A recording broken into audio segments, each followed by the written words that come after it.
Seoul में हर साल एक अजीब घटना होती है। कुछ लोगों की ज़िंदगी की सबसे कीमती यादें अचानक गायब हो जाती है। किसी को पता नहीं चलता कि ऐसा कैसे होता है। 24 साल की हुआन एक लाइब्रेरी में काम करती है। उसकी एक अजीब आदत है। वह हर इंसान का चेहरा एक बार देखकर कभी नहीं भूलती। एक शाम लाइब्रेरी बंद करते समय हुआन को पुरानी काले रंग की डायरी मिलती है। जैसे ही वह डायरी को खोलती है, उसके पहले पन्ने पर लिखा होता है, अगर ये डायरी तुम्हें मिल गई है तो अगला नंबर तुम्हारा है। यह देखकर हुआन डर जाती है और डायरी बंद कर देती है और अपने घर चली जाती है। अगली सुबह जब हुआन अपनी माँ से बात करती है तो उसे पता चलता है कि उसकी अपनी माँ उसे पहचानने से इनकार कर देती है। जब हुआन ये सब देखती है तो वो अपनी माँ को हॉस्पिटल में लेकर जाती है। डॉक्टर कहते हैं कि उनकी याददाश्त चली गई है, लेकिन हुआन को एहसास होता है कि उनकी माँ सिर्फ उसे ही भूल चुकी है, बाकी सब कुछ माँ को याद है। उसी दिन हुआन की मुलाकात एक रहस्यमय लड़के किम डो से होती है। किम डो हुआन से कहता है कि जिसने तुम्हारी माँ की यादें चुराई हैं, अब वो तुम्हारी यादें भी चुराएगा। हुआन किम डो से पूछती है कि तुम्हें ये सब कैसे पता।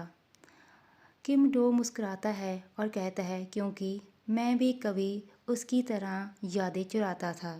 हुआन देखती है कि जो काले रंग का निशान उस डायरी पर था, वही निशान किम डो के हाथ पर बना हुआ था। ये सब देखकर हुआन वहाँ से चली जाती है। हुआन फिर से हॉस्पिटल में अपनी माँ का हाथ पकड़कर रोती है और कहती है कि माँ, मैं आपकी बेटी हूँ। माँ उसकी तरफ देखकर शांत आवाज़ में कहती है, मुझे माफ़ करना, मैंने तुम्हें पहले कभी नहीं देखा। हुआन की आंखों में आंसू बहने लगते हैं। उसी समय दरवाजे से बाहर खड़ा हुआ किम डो ये सब कुछ देख रहा होता है। किम डो हुआन को अस्पताल की छत पर ले जाता है। वह अपनी जेब से एक पुरानी फ़ोटो निकालता है। फ़ोटो में 5 लोग होते हैं और उनमें से एक छोटी बच्ची हुआन होती है। हुआन ये सब देखकर हैरान रह जाती है। हुआन किम डो से पूछती है, ये फ़ोटो तुम्हारे पास कैसे आई? हुआन धीमे से कहता है क्योंकि मैं भी उस दिन वहीं मौजूद था। हुआन किम डो की बातें सुनकर हैरान रह जाती है और कहती है कि वो पूरी बात सुनना चाहती है कि आखिर उस दिन क्या हुआ था। किम डो 15 साल पहले का राज हुआन को बताने की कोशिश करता है। किम डो कहता है कि बारिश की रात एक अजीब काले कपड़े पहने एक आदमी 5 बच्चों को घुमा रहा होता है। उसके हाथ में वही काली डायरी होती है। वह कहता है कि आज से तुम्हारी सबकी किस्मत बदल जाएगी। अचानक से तेज रोशनी होती है और सब कुछ गायब हो जाता है। किम डो हुआन को बताता है कि मैं जिन 5 बच्चों की बात कर रहा हूँ, उनमें से 4 बच्चे उसी रात गायब हो जाते हैं। सिर्फ तुम बची थी। ये सुनकर हुआन के पैरों तले ज़मीन खिसक जाती है। हुआन किम डो को कहती है, मुझे कुछ याद नहीं है। किम डो ये सब कुछ बताकर वहाँ से चला जाता है। हुआन अपने घर वापस लौटती है। घर लौटते वो देखती है कि टेबल पर वही काले रंग की डायरी रखी होती है। हुआन कहती है कि ये डायरी तो मैंने लाइब्रेरी में छोड़ी थी, फिर ये अब मेरे घर में क्या कर रही है। तभी हुआन डरते डरते उस डायरी को खोलती है। इस बार उसके एक नया ही वाक़या लिखा था। उस पर लिखा था, अगली याद किम डो की होगी। ये देखकर हुआन किम डो के पीछे भागती है। अचानक से किम डो रुक जाता है और जब हुआन किम डो से बात करती है तो किम डो कहता है, माफ़ कीजिए, आप कौन हैं मैं नहीं जानता। ये देखकर हुआन एक बार फिर से हैरान रह जाती है। हुआन किम डो से बात करने की कोशिश करती है, लेकिन किम डो की आंखों में कोई पहचान नहीं होती। किम डो हुआन से कहता है, माफ़ कीजिए, क्या हम पहले से मिले हैं? हुआन का दिल टूट जाता है। वह धीरे से कहती है कि तुमने मुझसे वादा किया था कि तुम मुझे कभी अकेला नहीं छोड़ोगे। लेकिन किम डो को कुछ भी याद नहीं होता। वो बिना कुछ कहे वहाँ से चला जाता है। अब हुआन बिल्कुल टूट चुकी है क्योंकि उसके प्यार ने उसे पहचानने से इनकार कर दिया। लेकिन हुआन हार नहीं मानती। वो जानना चाहती है कि आखिर उसके साथ ये सब क्या हो रहा है। वहीं रात हुआन उस डायरी को फिर से खोलती है। इस बार खाली पन्ने पर अपने आप शब्द उभरने लगते हैं। अब उस डायरी पर लिखा है कि यादें कभी चोरी नहीं होती, उन्हें किसी और को दे दिया जाता है। हुआन ये सब देखकर हैरान रह जाती है। हुआन सोचती है कि अगर किम डो अपनी यादें खो चुका है तो वो अब उसकी यादें किसके पास है। अगली सुबह होती है। अगली सुबह हुआन मेट्रो स्टेशन पर एक लड़की को किमडो के साथ देखती है।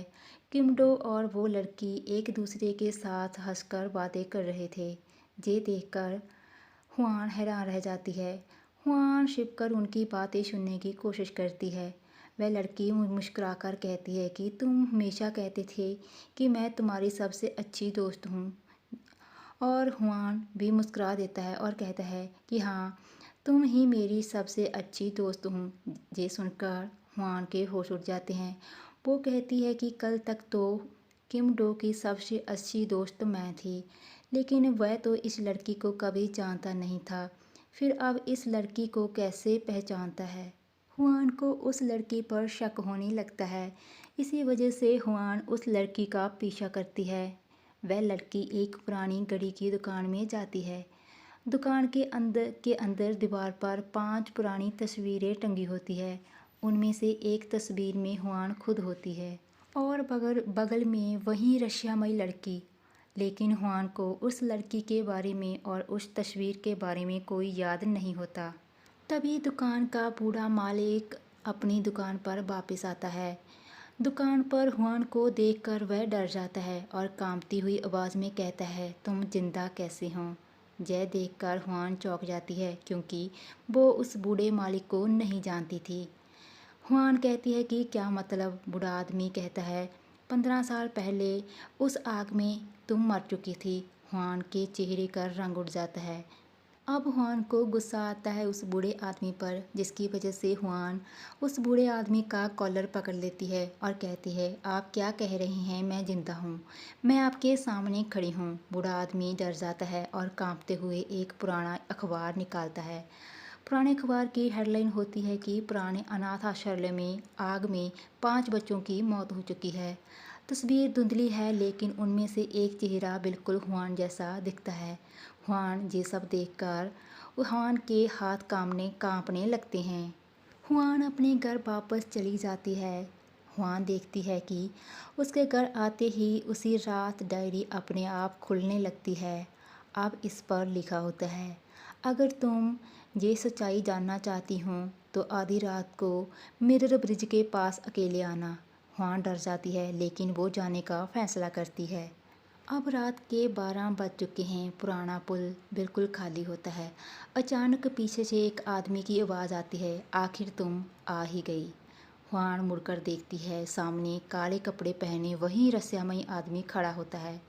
उसका चेहरा अब उसी मास्क से ढका हुआ होता है। वह धीमी आवाज़ से कहता है, तुम्हें अपनी ज़िंदगी याद नहीं है क्योंकि मैंने उसे बदल दिया था।